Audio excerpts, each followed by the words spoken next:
May 14, 1987. NBC Studios, Burbank, Studio One. The curtain had already done its familiar work, parting with practiced ease as the band's brass finished a phrase that millions of Americans could recognize before they could name it.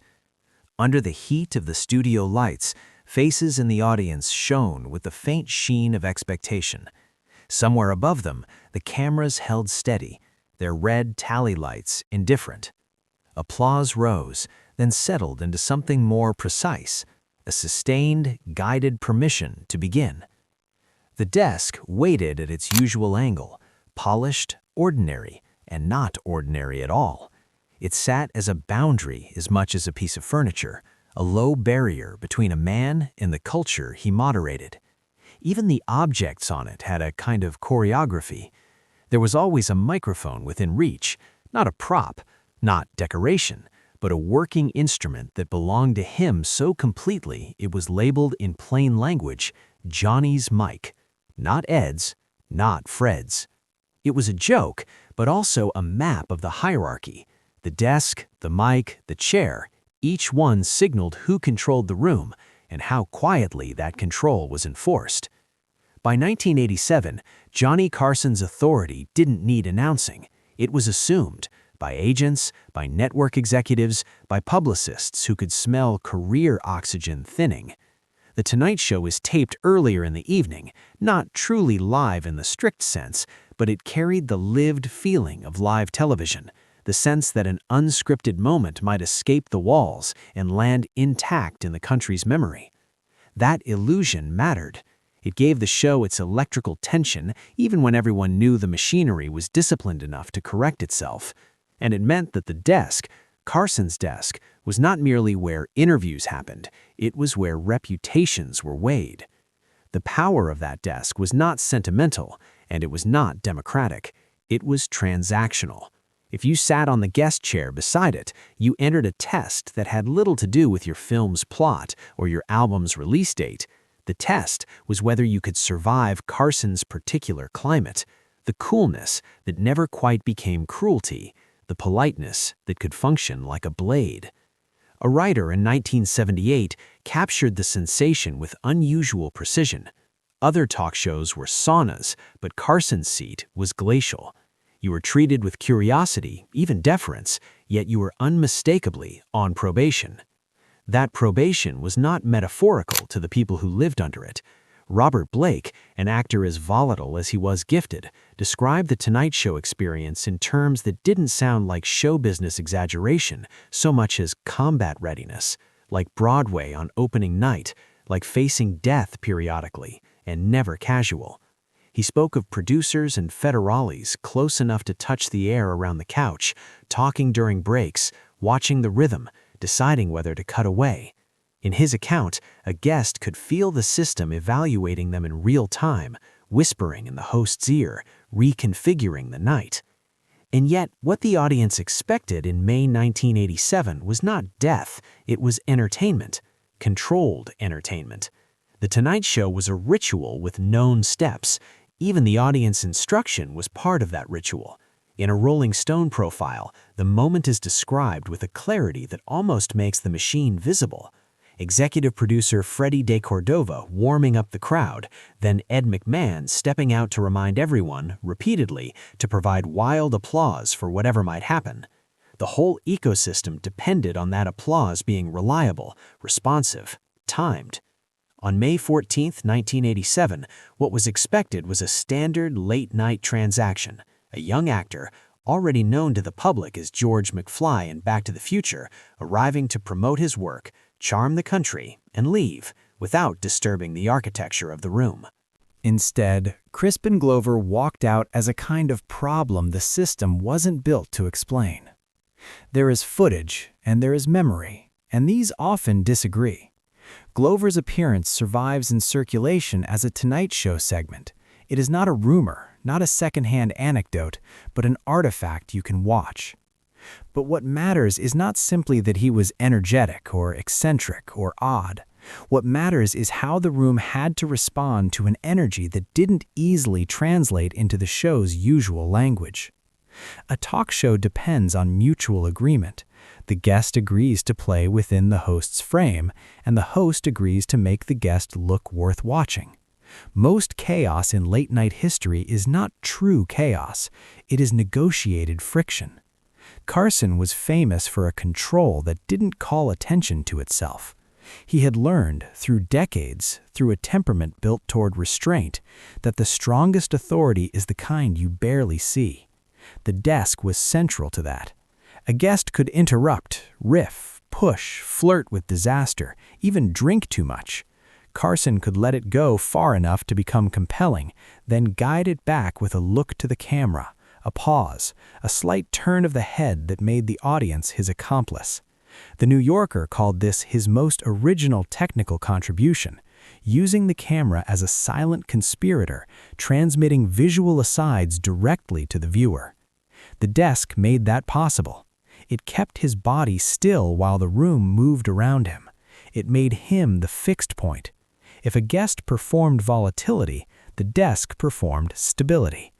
And that is why, across the long history of Carson's craziest moments, the most revealing incidents are not the loud ones, but the ones where a guest tests the boundaries of that stability, sometimes by accident, sometimes by design. In the public imagination, chaos on Carson often gets packaged as legend. The most famous example is not even real. The story that Zsa Zsa Gabor once asked Carson a vulgar double entendre question about a cat, and that Carson responded with a sharper vulgarity, has been repeated for decades as if it were preserved on tape. Snopes examined the claim and concluded that the exchange did not happen, noting both the inconsistency of the story's details and the structural reality that Carson's Tonight Show was taped earlier in the evening, giving the network opportunity to cut anything truly explosive before broadcast. Snopes also includes a later on-air moment where Jane Fonda asks Carson about the legend, and Carson denies it. The legend's persistence is instructive. America wanted Carson to have said it. America wanted to believe that the man behind the desk could improvise a perfect, indecent comeback and still remain the country's most trusted late-night presence. The story flatters the audience as much as it flatters him. It imagines a television era where wit was instantaneous, censorship was helpless, and charisma could override consequence. But the truth of Carson's era is more disciplined, and, in its way, more intimidating. It was not that the show lacked boundaries. It was that Carson embodied them so thoroughly that people forgot they were there. Even the physical artifacts carried that message. The microphone labeled as his, saved decades later from being thrown away, was a souvenir not merely of a show, but of a system. Johnny's mic, not Ed's, not Fred's. It preserved the idea that the desk was not shared territory, it was his territory. So when a guest arrived who did not naturally conform to the show's subtle rules, when a guest's timing, tone, or personal intensity disrupted the smooth exchange, the question was not whether the show would break, the question was whether Carson's authority would become visible. And visible authority is always more dangerous than invisible authority, because once you see it, you cannot unsee it. The strongest evidence of that invisible power is not found in the mythic cat story, but in the testimonies of those who sat near the desk and understood what it meant. Billy Wilder, hardly a man inclined to sentimental flattery, described Carson as the best by the simple law of survival. Wilder's praise was not about warmth, it was about professional precision. Carson came prepared. He could make almost anyone work, and he performed a nightly salto mortale, a deadly somersault without a net. No retakes, no rewrites. The jokes had to work that night. That phrase, without a net, sounds romantic until you remember what it implies for everyone else on stage. If there is no net, then someone has to control the rope. Someone has to decide when the stunt ends. That is what the desk symbolized, not comfort, but control disguised as comfort. And sometimes the show let the disguise slip just enough to remind everyone how fragile the arrangement was.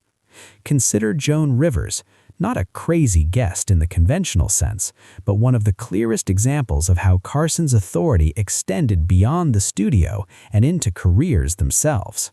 Rivers became, over time, his most prominent guest host, nearly an institution within the institution. Her success was inseparable from The Tonight Show platform. Her first appearance in 1965 changed the trajectory of her life. Decades later, her decision to accept a Fox late-night show offer and attempt to step out from under Carson's shadow triggered a rupture so severe it effectively erased her from his world. Biography recounts that Carson felt betrayed, and the two never spoke again. This was not on-air chaos. It was a quieter kind of violence, the enforcement of boundaries without the audience ever seeing the enforcement mechanism.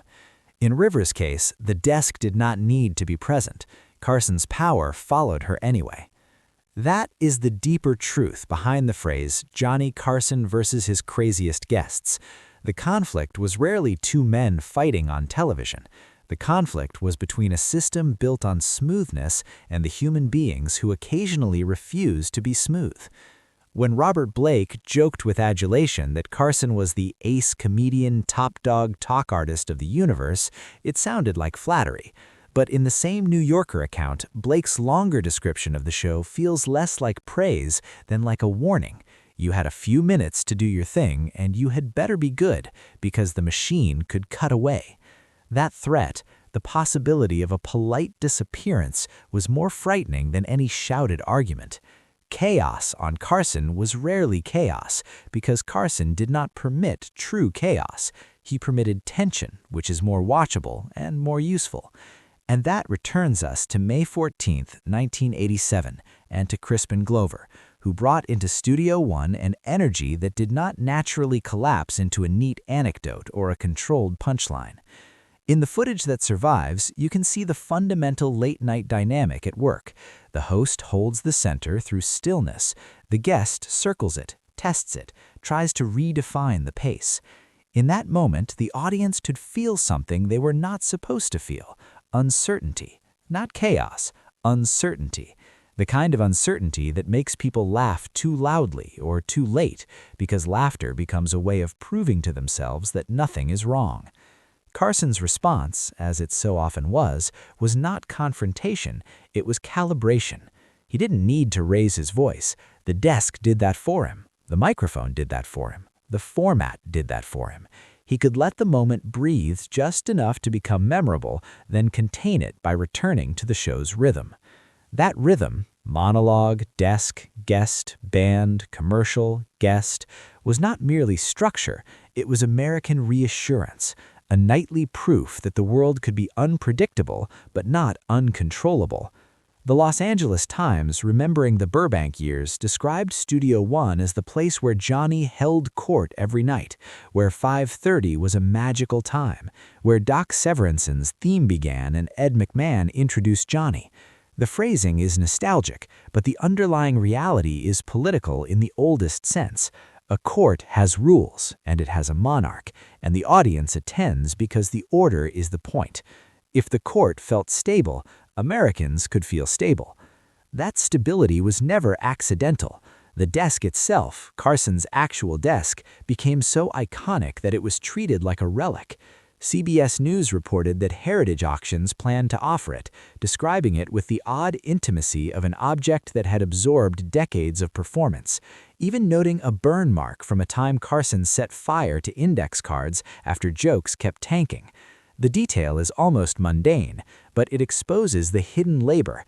Even the man who looked effortless had nights when the machine faltered, and he responded not with panic, but with a gesture of controlled frustration, contained behind the desk that made him look calm. This is the emotional philosophy at the heart of Carson's era. Performance is not the opposite of authenticity. Performance is often how authenticity survives exposure. Carson's gift was not that he never revealed fear, it was that he translated fear into timing. He took insecurity and rendered it into a look at the camera, a pause, a line that acknowledged a joke had failed. He transformed the threat of embarrassment into a shared joke that let the audience feel included rather than implicated. That is why America trusted him, not because he was intimate, but because he was consistent.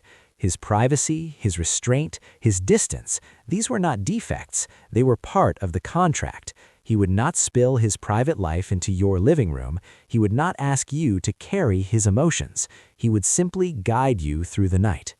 Even the myths built around him, like the Zsa Zsa Gabor cat story, tried to capture that same cultural desire, to believe that the man at the desk could navigate any improvised moment and remain unshaken. The myth is false, but the need behind it is real. The real chaos of Carson's Tonight Show was rarely what happened on camera. It was what was implied, that the balance could break, that a guest could fail, that a career could be changed in 6 minutes, that a host's smile could be a gate. Robert Blake's description of producers leaning in, whispering, deciding whether to cut away, evokes not entertainment, but governance. And in a sense, that is what Carson did. He governed a cultural space where Hollywood, television, and the American public met each night to negotiate what kind of behavior was permissible.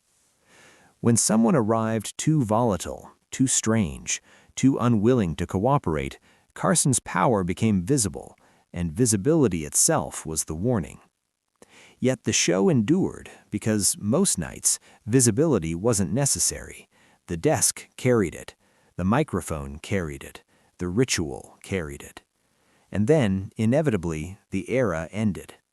On May 22, 1992, Carson's final Tonight Show aired as a retrospective rather than a standard guest-driven episode, a closing gesture that resisted easy sentimentality by leaning on the archive, on what had been captured, preserved, and replayed. The footage remains available in circulating recordings. It is tempting to describe that final moment as nostalgia, but the more accurate description is continuity.